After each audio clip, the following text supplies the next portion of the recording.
Good morning. I'm Berks County Commissioner Christian Leinbach, and I want to welcome you to our Commissioners Board meeting for February the 10th of 2022. We're broadcasting live on Microsoft Teams live event, as well as BCTV, Facebook, and YouTube Live. At this time, I'd like to recognize my Executive Assistant, Anne Marie Grill. Thank you, Commissioner Leinbach. Public comment will be accepted in person and through the Q&A function. Please include your first name, last name, and municipality for all comments. Any comments without name and municipality will not be considered.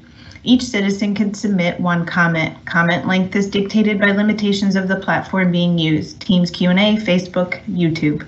In-person comments will be accepted first, followed by comments submitted virtually. The meeting comment period is limited to a total of 30 minutes, including both in-person and virtual comments. This time period may be extended at the discretion of the board. Please be concise. Comments that are germane to county business will be read during the meeting and should not be considered to be interactive dialogue with the commissioners. The county solicitor shall be the final arbiter of whether a comment is germane and should be read. Any commissioner response to public comment will be done at the discretion of the commissioners.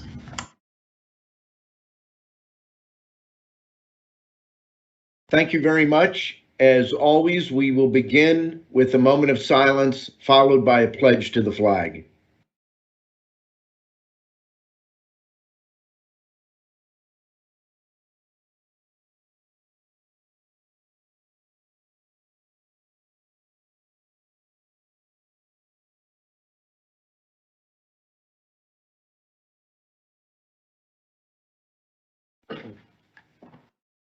I pledge allegiance to the flag of the United States of America and to the republic for which it stands, one nation under God, indivisible, with liberty and justice for all.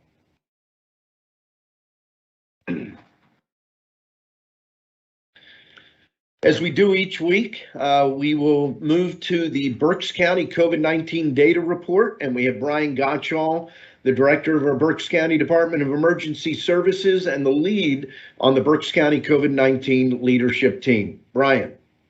Good morning, Commissioners. Generally a great report for this week as far as the community conditions, and also, I believe, very brief. Starting out with our information about cases over a smooth 14-day period, we continue to see the very nice decline that we have been seeing now for the last week and a half to 2 weeks. Again, this is a 14-day smooth case curve. If you look at the 7-day curve, it looks even better, and we've dropped lower because we're still rolling off some of those higher results from back in the beginning of the 14-day period. Throughout the nation, case rates continue to be very high, and this is kind of our changing perspective on the COVID emergency. We would have been very happy to be where we're at right now just some time ago, but if we would have looked at this 2 years ago, we would have still said our case count was very high. So, it's kind of adjusting the perspective from where we're standing, and that changes our outlook on the whole condition. But across the nation, we still see a very high percentage of counties with the what is considered high case rate or high case community transmission. Couple slides we look at this week. I'm going to make a recommendation that we back them out of the presentation moving forward. This is the first one. We began looking at pediatric case counts back in the fall when we had a lot of concern about potential disparate impacts on the young kids, both because of changes in the virus and also because of the lack of vaccine available for those age groups. As we've seen, the pediatric cases have very much trended with the community cases, so I'm going to recommend we back this slide out. We'll continue to look at it internally, and certainly if there's any new data or anything that comes up that we believe is noteworthy, we'll bring it back to the community's attention. But lacking that, this will be the last week we look at this slide. Our hospital slides, again, more great news coming out of Reading Hospital. We still don't have good data out of St. Joe's because of their reporting issues that they're experiencing. So we still have those cells struck through. But at Reading, our total numbers in the hospital are about 50% of what they were just a week ago. And if you go back and look at this about 3 weeks ago, we're at about under 25% of where the hospital census was. Remaining pretty flat as far as those that are unfortunately in the ICU or needing a ventilator, but again, we're seeing downward or flat numbers, not upward numbers, and that's what we're hoping for. Our influenza slide is another one that I think we can back out after this week. Again, we'll continue to track. We did see a leveling off this week in the red line. As you can see, we flattened out. We didn't continue to go down. But if you look at these trend lines over the last 8 or 9 years, and I'm no epidemiologist, but you can certainly look at the lines and see that in the last 8 or 9 years, we've not had a situation where when we've seen such a downward trend, it has resulted then in a following upward spike. So it very much looks like we're on the tail end of influenza for this season. Again, we'll monitor it, and if anything changes, we'll bring it back to everybody's attention. As far as current events or things on the horizon, the number one thing we want to focus on is the Berks Cares Vaccine Center out in the Walmart Shopping Plaza in Muhlenberg Township. Based on the community need for that service and what we've seen as far as what people want, a joint decision was made between St. Joe's, who is operating that center in conjunction with the county, to change the hours to Thursday evenings from 4 to 8 p.m. and all day Saturday from 9 a.m. to 4 p.m. Again, we would encourage folks to go to the Berks Cares website to find the links to go ahead and register for a vaccine if they desire. But we believe that this number of hours is going to operate the center more efficiently and more directly address the desires of the community that we've seen at the vaccine center. And then the other things that we want to keep on the radar are the under 5 vaccine and the Omicron BA2 subvariant. But in both of those matters, there's really been very little new information that's come out in the last week. So we don't have a whole lot to say about that. Hopefully in the upcoming week, that will change. And by Thursday of next week, we'll be able to give you some more information. Just reiterating the public COVID drive-up vaccine testing site operating here at DES in conjunction with Department of Health, and their contractor continues to operate.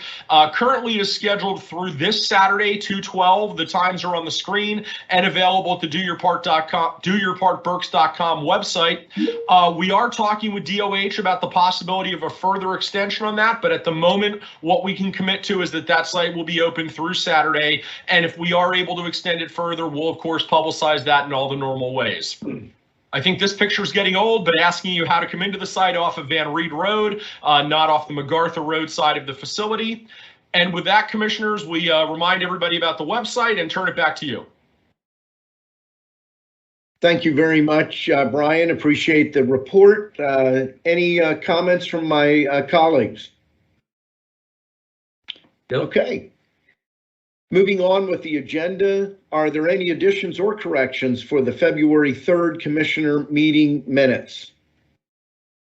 Hearing none, the minutes will stand approved as presented. We did have an executive session yesterday, February the 9th, dealing with personnel. Anne Marie, are there any public comments on specific agenda items?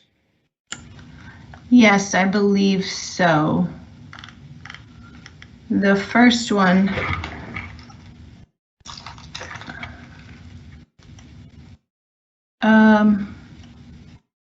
No, I think that's just referring to last week. Yep, it's just comments. I'm sorry. Yeah, that's okay, not a problem.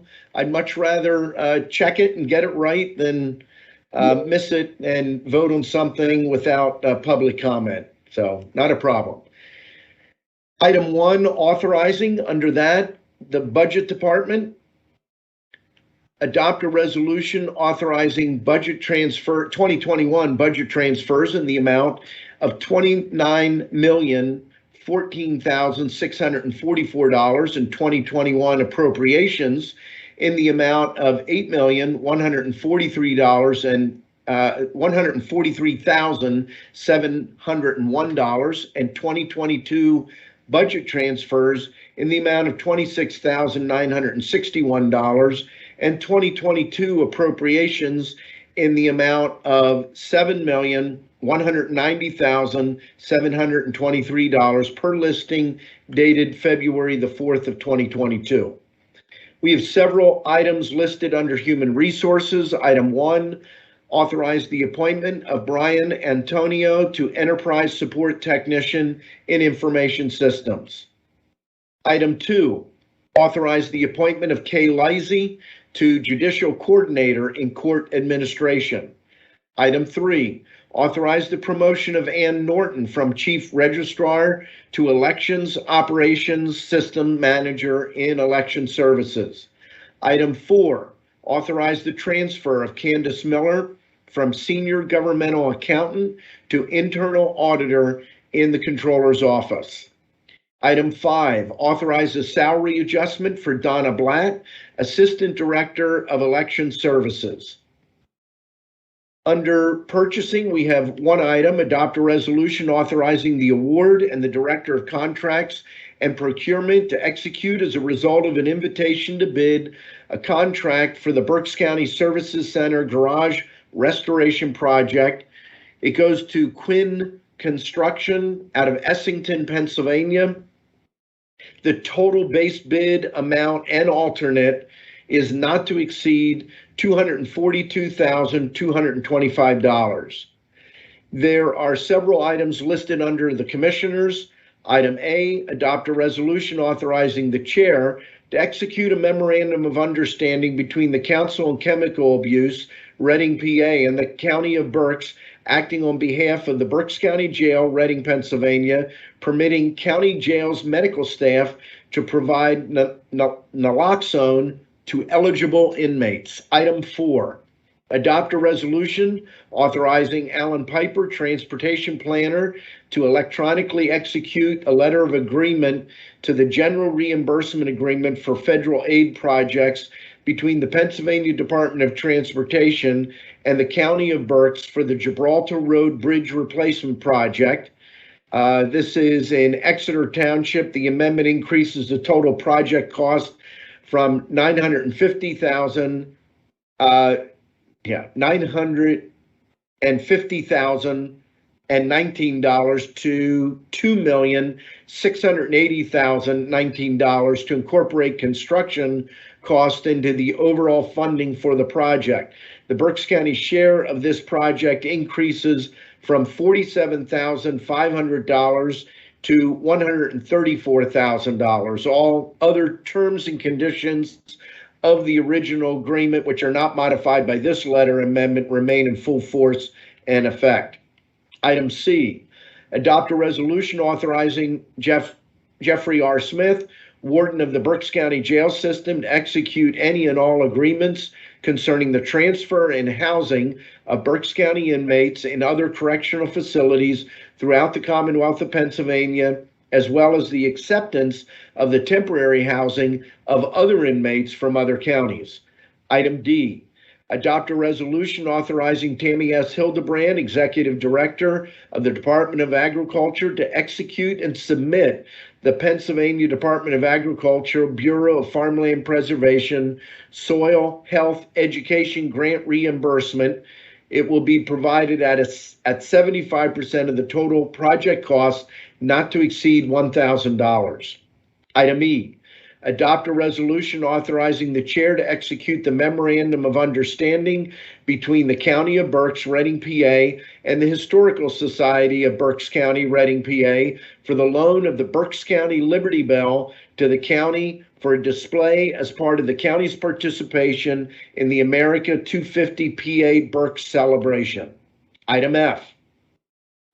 And on this item, I am offering the addition of a line that is not currently on the agenda. So I'm going to read that. Authorize a resolution concerning the suspension of county mask mandate as soon as is reasonably possible, and further authorize Ronald R. Seaman, Chief Administrative Officer, to establish further protocols concerning masking at county facilities, including suspension and/or modification of county human resources policies impacted by the suspension of the mask mandate. What has been added that is different than the agenda is the phrase, as soon as is reasonably possible. Item G, adopt a resolution authorizing the Chair to execute a lease agreement between the County of Berks and the Berks County Conservation District for the use of office space located at 1238 County Welfare Road, Leesport, Pennsylvania. Item 2, a motion to authorize execution of contract agreements and amendments as set forth on the attached listing dated February the 7th of 2022. There are a total of 18 contracts. There are 5 with the Area Agency on Aging, 1 with the Assessment Office, 3 with Children and Youth Services, 3 with Mental Health and Developmental Disabilities, 1 with Facilities and Operations, 1 with Information Systems, 1 jointly with the Berks County Jail and the Berks County Residential Center, 1 with Parks and Rec, 1 with the Treasurer's Office, and 1 with HR. Item 3.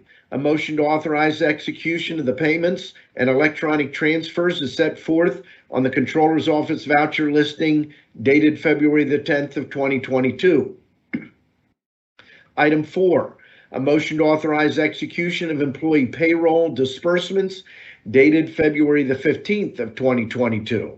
And item 5, motion to authorize execution of tax collector payroll payments dated February the 15th of 2022. Item 6, a motion to authorize supplemental payroll disbursements dated February 11th of 2022. Motion to approve the agenda as presented with the addition to item F. I will second that motion. The motion has been made and seconded. Is there any discussion? Hearing none, all those in favor signify by saying aye. Aye. Opposed? The motion is carried. With that, we will move to our treasurer's report, and we'll turn to Dennis Adams, our Berks County treasurer. Dennis? Good morning. Good morning. The opening balance today, I put my glasses on this week versus last week. Okay. It's much easier. Opening balance today is $167,228,922. We have a balance to clear of $4,696,893.62, leaving us with a balance of $162,532,28.38. Much smoother. Thank you very much, Dennis. And we'll move now to our Berks County Controller, Sandy Graffius. Sandy. Good job, Dennis. Total cash disbursements, $6,650,156.57. We had, as Christian mentioned, payroll. Our manual payroll was $3,600.72. We had a regular payroll of $6,361,093.58. And our tax collector payroll is $11,255.21. Thank you very much, Sandy. We'll move now to our Chief Administrative Officer, Ron Seaman. Thank you. I have nothing to offer at this time. Okay. Commissioner Michael Rivera with the Commissioner's comments. Yes, thank you, Commissioner Leinbach. There's a few items I want to highlight today. The first one is the free veterans equine therapy group in Warnersville. You'll see it on your screen there. And this is Take Heart Counseling Assisted Therapy, and Horsepower, which is the program, is ready to launch this spring for veterans, active duty military, and their spouses. And spots are limited, so if you know of a veteran or someone in active duty who would like to benefit from this experience, encourage them to sign up and attend. The information is on the screen here. It's 8 weeks, Mondays from 6 to 8 p.m., March 28th through March 16. And again, it's free of charge and it's fully sponsored by Braver Together. Contact information is there on the screen. The second item I want to touch on is the Housing Assistance Program, which a slide will also be coming up on your screen. And this is for homeowners who have difficulty or are facing foreclosure because they cannot pay their house due to being affected by the COVID pandemic. The state has put, I believe it's $350 million, it's federal money, to help homeowners avoid foreclosure and eviction. It's the first come, first served program. So once the money runs out, There will be no more assistance available. The application is all done online, and you can apply at pahaf.org. Again, that's pahaf.org. You can get the information and the application right there, or you can call PHFA at 888-987-2423, Monday through Friday, 8 a.m. to 6 p.m. So if you do know someone who's in this situation, please share this information with them. And one last item I would like to bring up is there is a career fair today, and it will be from 11 a.m. to 2 p.m. It is the 2022 Construction and Utility Job Fair. It will be held at the PA Career Link of Berks County at 1920 Kutztown Road in Reading. Again, that's today from 11 to 2. Some of the employers that will be there are UGI, Vision Mechanical, Warful Construction, and others. So if you know of anyone interested in a job within the construction and utility areas, please have them go today to PA Career Link of Berks County between 11 and 2 p.m. And that's all I have, Commissioner Leinbach. Back to you. Thank you very much, Commissioner Rivera. I just have one item. I'll be leaving tomorrow morning, driving down to DC for the National Association of Counties spring, they call it, it's normally spring legislative conference. We're in the middle of the winter, and that's simply because the facility we were supposed to have our conference at closed about a year ago, in part due to the pandemic, and in part due to a conflict with their parent company. And so we had to rush to find another location, and the only thing available was this particular period of time. Normally it's the end of February, beginning of March. But I'll be involved in a number of different meetings on Saturday. I have a half-day transportation committee meeting. I sit on the transportation committee. We'll be looking at a lot of different issues around transportation. I'll be having a board meeting. I sit on the NACO board of directors, I believe on Sunday. Monday, we'll be hearing from a number of elected officials, both Democrat and Republican. We'll be hearing from a number of people in the administration. Tuesday, with our state association, we're planning to meet with several people from the Pennsylvania congressional delegation, and possibly an additional meeting Wednesday morning before I head back. But it's always a good conference and focused very much on federal legislation, federal policy, and how those policies and legislation impact county government. With that, I will open it up to any of our row officers. Are there any row officers with comments? Hearing none, I will turn to my executive assistant again, Anne Marie Grill, and she will read any public comment.